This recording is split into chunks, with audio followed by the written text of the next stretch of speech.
Welcome to The World Today. I'm Vikas Majid Khan.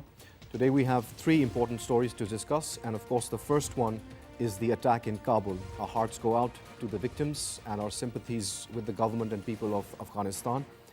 Our second story has to do with a tragic incident on the line of control, where it is India that has again caused a loss of life, or in fact a loss of many lives on the line of control as a result of their violations of the ceasefire, more than 70 this month alone. We'll be talking about that as well in detail, but and closer to home, we'll be talking about the incident where a cleric has killed a young boy because of corporal punishment. We'll talk about the madrasa reforms and national action plan in that respect as well. Let's get the conversation started. I'd like to introduce my guests in the studio. Joining me today, first of all, we have Ambassador Borhanul Islam. Along with him, we have Amna Khan. She's the Senior Research Fellow at the Institute of Strategic Studies. And along with him, we have Major Ehsan Bashir. He's a defense analyst. Thank you very much, sir, for being here. Sir, we've been talking about this for a very long time, and we keep going back and forth when we discuss the relationship between Afghanistan and Pakistan. It's always the same finger pointing, sir. And this particular attack that has taken place in the backdrop of the worsening US-Pakistan relationship with the Afghan relationship, where do you think it's all headed, sir? How are we going to reconcile our differences? It's a very unfortunate incident that has taken place in Kabul. Innocent people are being killed. Who wants it? Who likes it?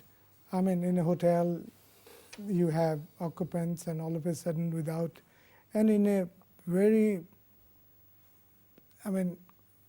seriously, and I'm told very intensely guarded areas of the city. The red zone, I guess, is in the hotel. And innocent people have been killed there. Pakistan has expressed grief and solidarity with the people who were killed. It's very unfortunate. But the issue is, as you have posed the question as to where we are heading, I don't know. It seems that these are all linked, our relations with the United States, relations with Afghanistan, and relations with India. Pakistan, it seems that is being targeted for things that are happening. All blames come to us for the failure in Afghanistan. And obviously, a situation like that causes tension between the two countries and three countries that are involved, unfortunately. But what to do? Pakistan has expressed a number of times very clearly that we have nothing to do with terrorism. We condemn terrorism in all its forms and manifestations. We have cooperated in every possible way. We are prepared any time to talk to the Afghan side, the American side, for any sort of permanent arrangement for dealing with this situation. And blaming Pakistan doesn't help. Actually, we have done last 10 years what no other country has done in the world. 72,000 people killed, 7,000 or more of them are military personnel. So our commitment to fight terrorism is unquestionable. But peace and security is something that we desire. Our military operation against the terrorists within Pakistan were all to seek peace in the region and within our country. And when we fight terrorists within our country, it is clear that we don't want terrorism to be promoted anywhere in the world. Pakistan benefits more if peace is in Afghanistan, and Pakistan gets hurt if you have terrorism in Afghanistan. Afghanistan's peace is our peace. So there is no reason that any finger pointing should be done towards Pakistan, as you suggested. We benefit more than any other country in the world. We have suffered last almost 30 years since the Afghan war and Soviet invasion in Afghanistan. So I think there should be positive approach on the side of all those involved, particularly the United States and Afghanistan. They must understand that Pakistan is fully committed, and they should engage constructively. We have given two proposals to them. They are not prepared to deal with those. One is fencing of the border and the refugees to be returned. Thousands of hundreds, still 2.8 million refugees inside Pakistan. Safe haven, you could say. You can't identify exactly who is terrorist, who is not a terrorist. So when we talk about this, UN United States and Afghanistan are not interested. Absolutely, If sir. you're talking about cross-border stuff, let's put a fence and get their international monitoring and see how it is happening, and then put blame if anything goes wrong on our part. Well, that would be the logical thing to do, sir, but unfortunately, the entire spectrum seems devoid of any logic. We also have the situation where there's a spat that has taken place at the UN between the Americans and Pakistan. So, in your opinion, after Malia Lodi put these things in perspective, as Burhan Saab has also done, where do you think the disconnect or the miscommunication is taking place between the Americans and the Pakistanis when it comes to dealing with the terrorism issue in Afghanistan? Let me just begin by saying that the attacks that have taken place not only yesterday but over the past 16 years clearly shows the growing strength of the Taliban and the urgent need for a peace and reconciliation process, which we all know is currently at a standstill. Now, why is it at a standstill? Let me just say on the offset that the only way to bring peace to Afghanistan, which we have seen that the war has been an exercise in futility, the only way to bring peace is through a negotiated settlement with the Afghan Taliban. And despite, I'm going to be honest here, Pakistan's previous history where we were vague and we weren't very sure on which approach to take, I think Pakistan is committed to the peace process. And this is exemplified by the fact that the Afghan Taliban were brought to the negotiating table by the Pakistanis in the Murree peace process. And a lot of headway was made. However, that was jeopardized when the intelligence agency of Afghanistan, the National Directorate of Security, thought it was convenient to reveal the death of Mullah Omar.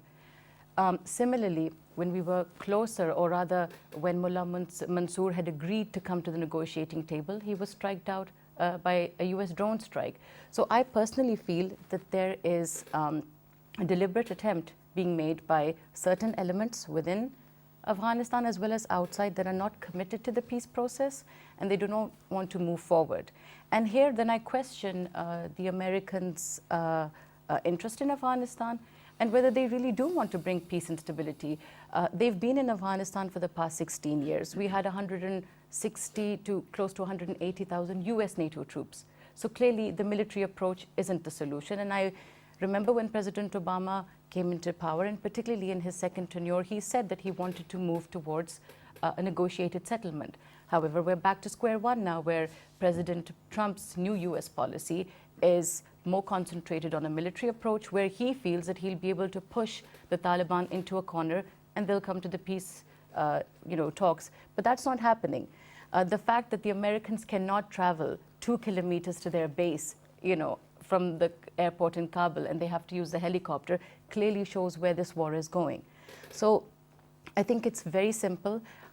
The only way forward in Afghanistan is through a negotiated settlement. Pakistan is committed. And let me mention here that not only Pakistan, the regional countries have realized, despite Russia and Iran's diverging interests, it is for the first time in the region where regional countries are playing a more proactive role, where they favor, a more, I would say, inclusive role of the Afghan Taliban, because they know that there can be no peace. And similarly, it's not only to bring peace and stability, it's the only way to fight the Daesh, because whether we like it or not, we do have the Daesh's presence in Afghanistan. And let me just add that this continuous blame game that continues to take place, it's very ironic, because one day you hear President Ghani saying that without Pakistan, there can be no peace, and that, Pakistan has and can play a pivotal role. Then attack happens and all the blame comes back to Pakistan. I think it is time for the Afghan government to also take ownership of their failures and their responsibilities, because it's very easy to just pin the responsibility on Pakistan. I think Pakistan's taken some very good measures, as was mentioned by the ambassador, regarding border management.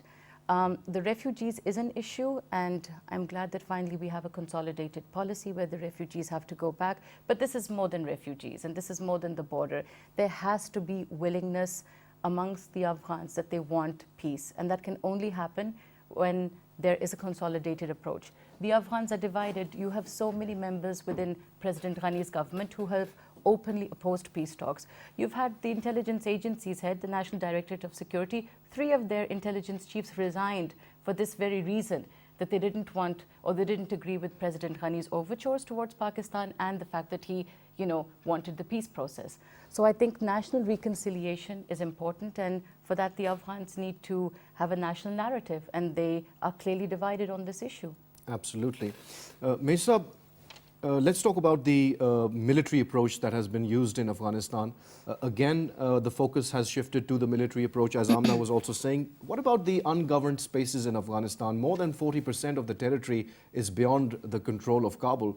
So why would anybody in Afghanistan need Pakistan to launch their attacks in Afghanistan? They have enough area territory to move around in, and no writ of the government.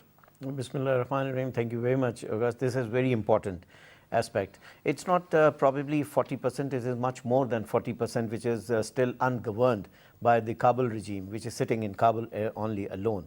So Afghanistan has become a hardcore place for the terrorist outfits to be given heaven, and that heaven is provided, if I would say, by the government itself, because for the reason that they don't want to have peace in Afghanistan.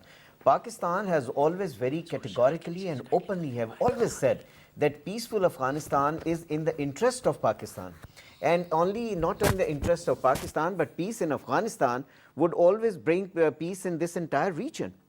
Since the change of the narrative, from geopolitics to geoeconomics, and now the situation is totally different. It is viewed that way. And with the regional powers like China, with the growing might in the economic front, and Russia also coming so close to Pakistan and having totally a different thought process now going on, the region is totally different now. It's no more a region which was there in 80s or at the time of the Cold War. It is no more a region where only the Americans can say anything and it will be always accepted by everyone in this region. Now the region has got its own power, and the power is only with the countries, those who live in there. So blaming Pakistan and shifting the blames always onto the military of Pakistan, which is a hardcore military. It is a battle-hardened army of it's well known now by the entire world that this army is one which can go in and fight anywhere in the world for that matter. So what is Afghanistan? Afghanistan is not that big an issue for Pakistan at all. But then the policy of Pakistan is not to intervene into the internal affairs of a country. Pakistan has categorically given exactly these solutions. At number of times Pakistan has offered to go and bring Afghan Taliban into the mainstream, bring them for the peace process, that Murray peace talks which were there. So Pakistan has always offered for that. Pakistan is always there to help them out on that. But why it is not happening now, it is no more a secret. It is now well known to everyone who is playing what card and where and why it should be played. So I think that Pakistan's blame automatically, the circumstances on ground speaks very clearly and very loudly that Pakistan is no more involved in any kind of destability kind of things which is happening in Afghanistan, especially these kind of attacks. Pakistan is always against it. For a very long time, Pakistan has gone through this kind of misery in our own country. We don't want it to happen. Not only in Pakistan, outside Pakistan also, especially in Afghanistan, where we are trying to border this 2,600 kilometers of porous border. We are fencing it with a huge amount of money which is spent on it, and with a lot of things which are coming against us for not allowing us to really do that. Why? Why should these are the measures which speak very loudly that yes, Pakistan is a country which wants peace in this region, wants peace in Afghanistan, wants peace in Pakistan also, so that we can concentrate on certain other things. And Alhamdulillah, I think Pakistan has prevailed in its this policy by giving it out practically by taking certain very concrete measures in this field, that the world now recognizes that yes, Pakistan has done enough. Pakistan is still doing a lot of things. That is why we always now see that America, despite pushing Pakistan so hard, it has brought Pakistan to the verge where Pakistan now says no more. Right. They keep saying, they keep pushing you for do more. We have all now say that no more, because we have done enough. Now it is the turn of the others to really do. so that this peace prevails in this region, and especially for countries like war-torn countries like Afghanistan and other regional countries in this region, those who want to really gear up, and we want to have better lives for people of their own countries. So the game is very clear, it's very open. Now it's no more a secret that who is supporting whom, where are the camps, who is supporting them, who is trying to finance them. Pakistan is not in a state really to finance anyone outside. You know, it catches a lot of money. So Pakistan would like to spend that money on its own internal things and put the house right. So Pakistan is not at all into this game. Pakistan is just only to that level. Pakistan is in the game to bring peace. Well, I'm glad you mentioned the fact about putting our own house in order, sir, because there has been a lot of flack that has been taken by certain quarters in the political sphere as well. Absolutely, yes. It's important that Very important. we do manage to put our own house in order, and similarly, that is what's expected of the Afghans as well. Let's talk about the political legitimacy of the current Afghan dispensation. We had a case, sir, where they did have some reconciliation with the butcher of Kabul, the Hizb-e-Islami, Gulbuddin Hekmatyar, is now part of the Afghan dispensation. Why is it that they are so against having the Taliban on board as well, and having a broad-based government which can have an effect in Afghanistan to propagate and perpetuate a peaceful environment? Clearly, I think there is lack of understanding about the history of Afghanistan. You know, I think there is a need to review and look back as to what is the history of Afghanistan. Afghans are great nations. I mean, they're a great nation in terms of their freedom and independence. They never allowed historically for other people to, you know, stay there long and influence their living and lifestyle. So I think Americans are missing the point there. They thought that possibly by force they can change the history and the political situation in Afghanistan. Let them try. They tried 16 years, but I'm not convinced that it is possible to change the situation there by force. So a sensible thing was done, that with Hekmatyar they did start negotiation, and it, I think, brought good results. One would expect that they do the same thing with the Taliban. If they are occupying more than 40% of the territory, how do you see after 16 years that a superpower like United States could not declare that they had a clear victory? And you were planning sensibly last time during the previous government that you will reduce number of troops and initiate or start serious discussion, or at least encourage the Afghan parties intra-Afghan dialogue for a peaceful solution of their problem. I think that is the only way. 40% of the territory, internal effort to fight against foreign occupation. They've done it against Alexander the Great, against the British, against the Russians, the Tsars, and subsequently have seen the Soviet Russia. So how can the United States forget about all that we read in history and all of a sudden go for a new experiment and try to tell them that, look, by force we can occupy or clear the country, as whatever they think means clearing the country of whatever. So in your opinion, what would an intra-Afghan political settlement look like if it were to happen? Basically, you know, there are two major communities in Afghanistan. If you allow them to talk and find a dispensation or arrangement within the country where all the major, I would say, smaller communities and ethnic groups should also be getting a position on the table of dialogue, and seek an arrangement. We have seen it is done in many countries in the world. It has been done in the past, like in Lebanon. Even different communities, Shias, Sunnis, the Druze, Christians, they found an arrangement. They fought war for 9 years, and then they realized that war doesn't bring anything to the nation, a lot of bloodshed and loss of, other than life, you know, property and other destruction. They realized that let's sit across the table and see what is the real problem and try to address each other's concerns. So the first step is engaging in a dialogue with an open mind and an open heart. So in your opinion, Amna, what would you suggest? Do you agree with Burhan Saab if that was the right way to go about it? And then how will America play its role in trying to bring about a political solution in Afghanistan? Because it seems clearly that all their efforts are aimed at the opposite result, and that's what we're seeing. No, of course, there is no other way, as I mentioned before. It's only for the Afghans to sit amongst themselves, and primarily the Afghan government and the Afghan Taliban.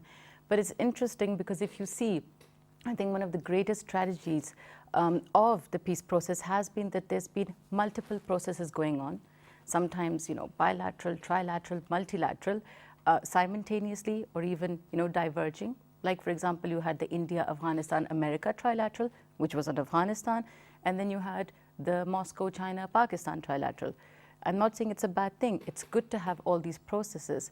But the fact of the matter is that the key component of the peace process is the Afghan Taliban, and they have never been included in any peace process apart from the Murray peace talks. So when you do not have the key component to the peace process, how on earth are you going to deliver peace? Similarly, the Afghans have been complaining that there's no Afghan-owned and Afghan-led. So when we had the Kabul peace process, which again is an Afghan-owned and an Afghan-led initiative, which by the way was welcomed by not only the Americans, Pakistan, the regional countries, and everybody took part. But again, the key component was missing, the Afghan Taliban. So here, the contradictory stance of the Afghan government, unfortunately, does prop up, because whenever Pakistan, who of course were blamed for supporting the Afghan Taliban, but when the Pakistanis say that you need to include the Afghan Taliban, the Americans as well as the Afghans usually back out. And this happened in the Moscow peace talks, when Moscow did invite the Afghan Taliban to take part. First of all, the Afghans refused, and then once the invitation was taken back, the Afghans took part and the Americans didn't take part at all. So again, I come back to this issue that there is no willingness to actually move forward on the peace process because you're not willing to speak to the Afghan Taliban. The peace deal with Hekmatyar was mentioned, but let's be very honest, he's not been the one behind the insurgency. It was more of a symbolic gesture, and I think it was a symbolic victory, a much needed victory for President Ghani, because when you mentioned governance, he has failed miserably. I mean, there were hopes that when President Ghani came into power and you had this very, inclusive government of national unity, that, things would improve. If you've seen, I think Afghanistan, and there are reports coming out from the US and SIGAR who openly say that Afghanistan is worse today than it was in 2001. Similarly, when the Afghan National Security Forces took over, one assumed that at least the security situation would improve. That is not happening either. And frankly, the Taliban do not feel the need to sit and talk. The day the Americans, declared that they were withdrawing was in essence a victory for the Afghan Taliban. Right. So, and Mr. Ghani has admitted that his army wouldn't last 6 months. 6 months, exactly. And his government wouldn't last 3 days. Exactly. And not only that, the Americans themselves, the fact that they cannot travel 2 miles and have to use a helicopter, again, I reiterate, clearly shows where this war is going.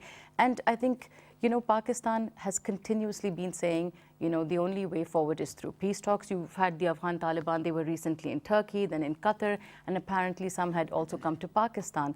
And this clearly shows Pakistan's willingness to move forward. But I think the Afghans also need to make up their mind. They blame Pakistan for supporting the Afghan Taliban, but at the same time, they solicit Pakistan to bring them to the negotiating table. So I think, again, I repeat that I think Pakistan for far too long has had to take the blame game.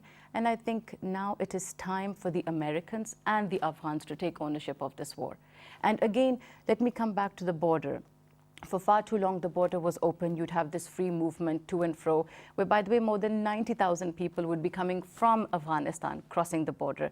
And to address this concern of militants, moving from our side of the border, Pakistan decided to fence its side of the border. It took initiatives to manage and regulate its side of the border. And who opposed it? The Afghans themselves. So there's a big question mark.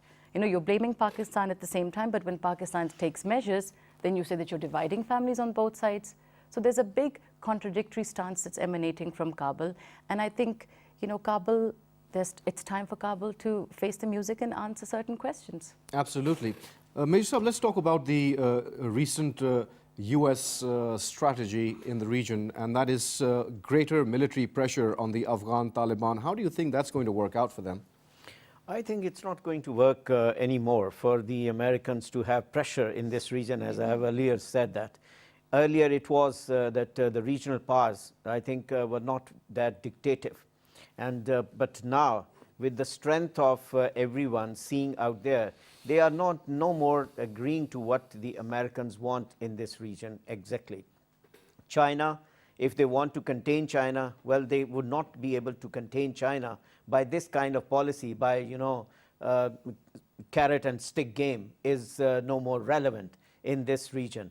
And very fastly, America also, I think, in my mind, this is my view, that America is becoming irrelevant in this region if it continues with this kind of policy by putting and encouraging one country which is an enemy country to one country and bringing him and trying to give him a longer role in Afghanistan. And you exactly know whom I'm trying to mention here, because of their interest in the trade which they have, and that too in the military hardware trade which they do amongst each other. And he's trying to keep his market open for that matter. So the countries in this region now and the world over, everyone understands how American economy really gets strengthened, and from where and how do they move in the world. So now it's the time, it's a high time that they need to have a different way to sustain themselves in this region and elsewhere in the world also. Wherever they have gone now, they're getting a backward foot, they're going on a backward foot. And this is what is happening, and unfortunately the leadership is so immature out there that they think that they can run a state just by merely on a Twitter and on Facebook. They can come on and start messages on behalf of the state. That is another, I think, or determined foreign policy on Twitter. On just merely one individual is just doing a Twitter and trying to, this is not the state policy. And I'm sure back home, he doesn't have the support of his own people. In American people are not practically supporting all this. So if they are not supporting, America have to understand that now this is no more relevant policy in this region. If he wants to become irrelevant totally in this region, he may like to continue with the same, and very shortly he will see that there will be no more. As Pakistan says very categorically, no more. The other countries have already told him no more. So who else is left in this country, except in this region, except for India, who says, yes, of course, welcome. Any stance which they say, give us more. Give us more, yes, Guns. of course. And anything you try to tell us to do against our enemy, and try not to talk about Kashmir and all that, which they try to relate to. It's a kind of a history which has come in, and you don't talk about Kashmir anymore, but we want to talk about Kashmir, obviously. So this is a game which America is trying to play. I think America has understood that Pakistan is on its side. Yes, of course, we are on its side. We have been front alive. We still want to be good friends, but on equal terms. We will not be friends like who can be pushed, and we would not like to do on a word, on dictation from someone, and especially that too, especially from a country which has been our front ally. How could you do that? And that is what Pakistan has very categorically come up with. And I think this is the solution also, that America needs to change its attitude towards smaller countries, would not like to have bullying attitude towards the countries which have been fighting for them, which have been doing for them all these things. And they must realize also, because Pakistan is a economically growing now, and Pakistan would also like to be a tiger in this world of economies in coming days. Is that China wants it also to happen that way. China is in no way is contesting with America and its economy. China has got its own interests. China is also not trying to always push Pakistan as well, but China has got its own interests. That's the reason that China is inclined towards Pakistan, because it sees a lot of potential to be together for these kind of ventures. So I think the line is very straight now. In this region, we want peace, and peace has to come in any shape or whatever.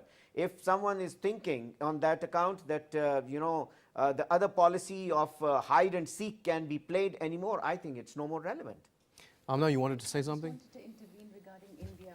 Again, this policy where Trump wants India to play a bigger role. I think India, by the way, isn't going to be, pardon my French, silly to enter into Afghanistan at this particular stage. I also find it very ironic that Trump wants India to play a greater role, whereas India has been very clear on its policy towards the Afghan Taliban, where they feel and they always envisage, and they've been very open about this categorically, that they would like to see an Afghanistan free of the Afghan Taliban. So in essence, they do not support the peace process, and they did show their reluctance even in the Moscow talks that took place last year.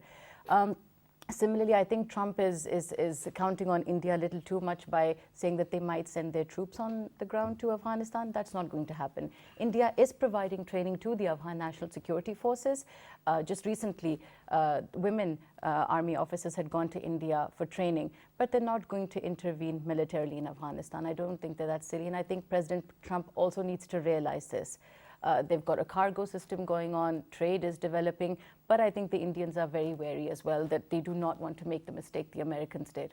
So no Indian boots on Yes. Well, I Afghan don't think soil. so. Well, No. they already they No. told them that already stated in it, no yeah, ca- I that mean, they're not in going very to. categorical terms. But let's also talk about the political solution to be found inside Afghanistan has to be acceptable to the Afghans and the Pakistanis. How important is that fact, sir? And how important is it for the other powers in the region playing games to understand that?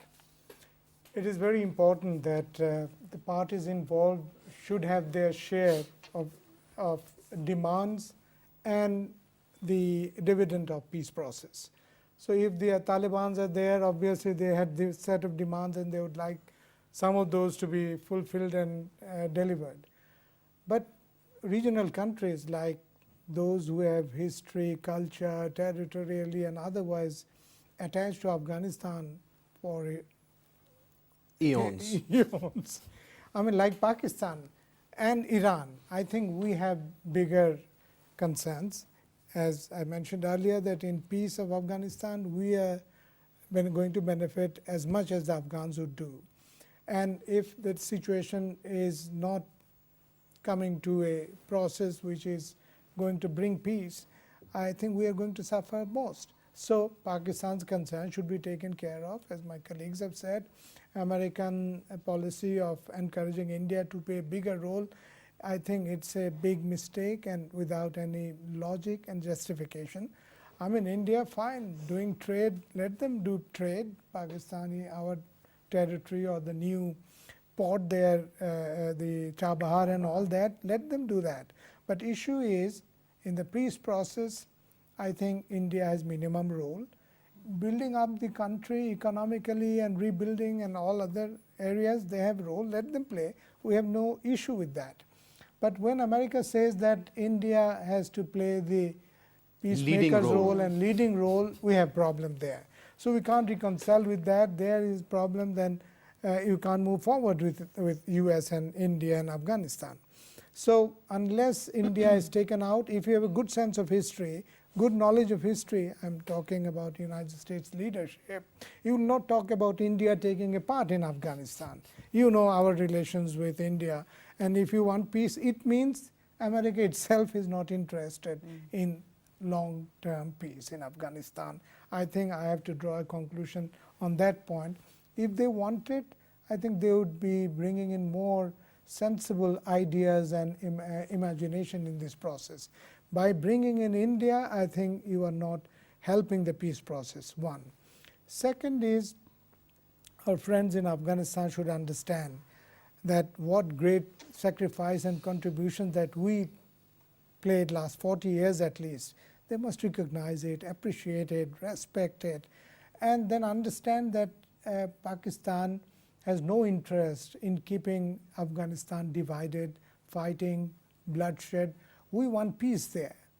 And keeping that in view, when the Americans were saying 2 years ago that the troops will be withdrawn, peace is going to be restored, we were building hope that economic benefits of that process will be coming to Pakistan as much as to Afghanistan and Central Asian countries. That is what we got engaged very seriously with Chinese on that CPEC project. It seemed that Americans and India are not interested in seeing CPEC to come into fruition and do great job for the prosperity and development of the people in the region. So when there is talk about peace dividend, nobody really is caring about it. That means they are not interested in peace. What to talk about the dividends? It seems to be the case, sir. China, and they are not wanting us to make any move and progress in that area. That absolutely seems to be the case, unfortunately, but Terrible. what can we do about that? Well, let's also talk about the relationship between the intelligence agencies of Pakistan and Afghanistan, of course. Why can't we see more cooperation taking place between the NDS and the ISI and other agencies when it comes to fighting the war on terror and taking out the bad guys, as the Americans like to call them? Well, it's interesting you mentioned that because if you remember when President Ghani made his maiden visit to Pakistan, it was for the first time where we had military MOU signed, and we in fact have signed an MOU. The ISI has signed it with the National Directorate of Security. But again, I come back to my previous point that a former head, well now he's the former, but at that time Rahmatullah Nabi resigned in protest of that MOU.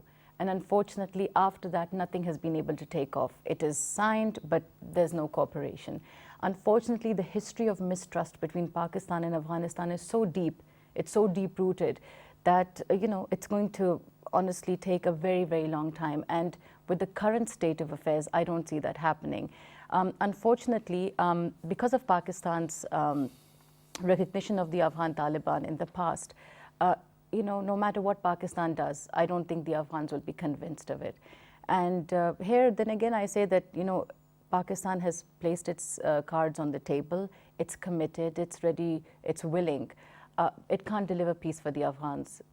If they want peace, they'll have to achieve it themselves. And in this regard, let me just come to one point that I remembered regarding India. Pakistan has no issues with India's role in Afghanistan, as long as it's not detrimental to Pakistan's interests and vice versa. But if you see, since unfortunately Pakistan and Afghanistan have been in this downward trajectory, the relationship, what did President Ghani do? He made the gravest mistake of all when he couldn't achieve, or Pakistan couldn't deliver what he wanted, which was highly unrealistic, which means peace. We brought the Taliban to the negotiating table, but we couldn't deliver peace because it's for the Afghans to do. He went to India, and he's extended that hand of friendship, and now he has completely, or he's trying, I would see, through the various initiatives of trying to isolate Pakistan. And that's the gravest mistake, and that's what the Americans are doing, playing fire with fire. India's role in Afghanistan, we see it as being detrimental. And although Afghanistan has given assurances in public and private that that its territory won't be used against us, we haven't seen that happening because of the terrorist activities that have been taking place. And forget about other terrorist activities. The fact that Kulbhushan Yadav was caught is evidence in itself. So I just feel that this it's a vicious cycle that the region is in, and unfortunately Pakistan is also caught up in it. But here I would like to request the Afghans to think about the future, and I think China's role in all of this is very plausible, and I think the fact that the Afghans do trust China because of the role that it's always plays as a neutral player. I think China can deliver on many fronts, and China has now reinitiated again the trilateral initiative between Pakistan, China, and Afghanistan. And by the way, it's done a number of track 2 level talks between the Afghan Taliban as well, in Urumqi. So China is very interested, so is Russia, and I think the region now needs to take ownership and depend less on the West to bail it out. It's time for the region to take ownership, because at the end of the day, who's suffering? It's the region. The Americans have 10,000 troops. 10,000 troops is not going to deliver peace. Well, they also have got $1 trillion invested there, so I think it's not just about the troops, it's more about the money. Well, one last question on this subject, sir. When we talk about the situation in Afghanistan, and if we just go a little back in history, when we saw the kind of government that the Afghan Taliban had instituted in Afghanistan, that did make the Afghan population recoil in horror. And that is one of the concerns that they also voiced, that they wouldn't want that sort of a government in Afghanistan. So what's the middle way, sir? How do we negotiate a situation where we do not go back to the days right after the fall of the Soviet Union, where the Afghan Taliban were a tyrannical government? Well, Waqas, I think the decision should be left with the Afghan people. They are the best people, those who would like to decide for their fate and for their future.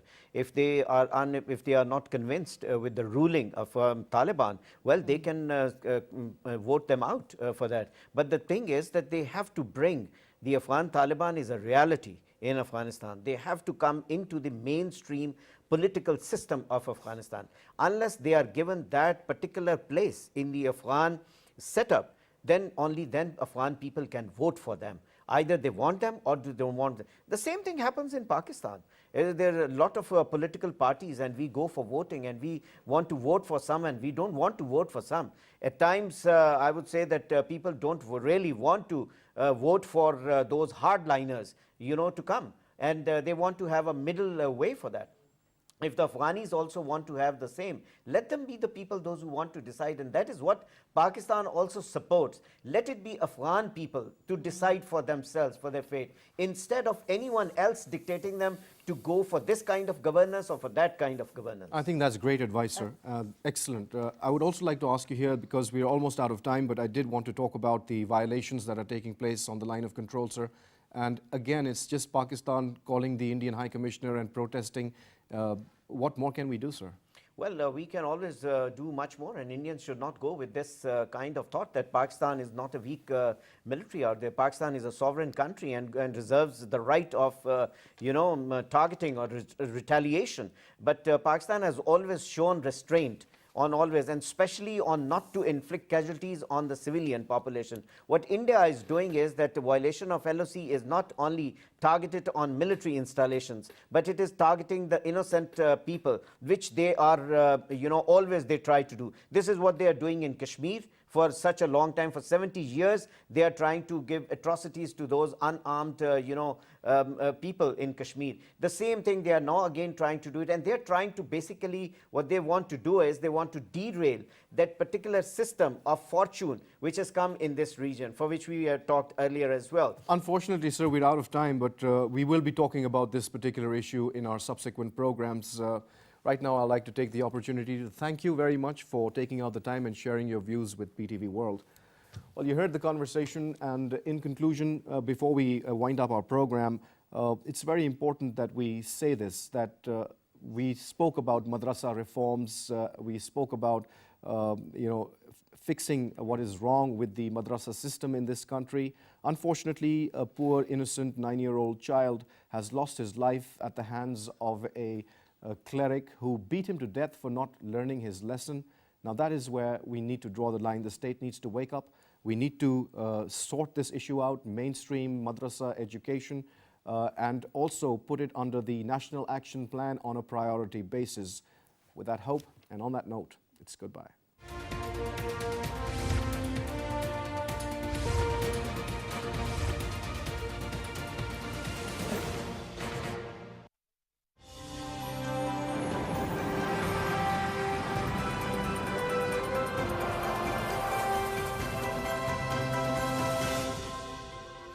Not provide them with the required facilities. So, Waqas, I know some of the business families who were doing their businesses in Pakistan. They repatriated, and because they had money as well, they were very well established, and they just came back after 3-4 months because there are no business opportunities, there are no health facilities, there are no basic amenities, and now they are living on their visas. I mean, they are traveling with Afghan passports like foreigners. Otherwise, they were staying very comfortably in Pakistan, and nobody used to bother them. But now they are going through all these official processes, but they want to stay in Pakistan, they want to do business in Pakistan because they say that Afghan government is not cooperating with us.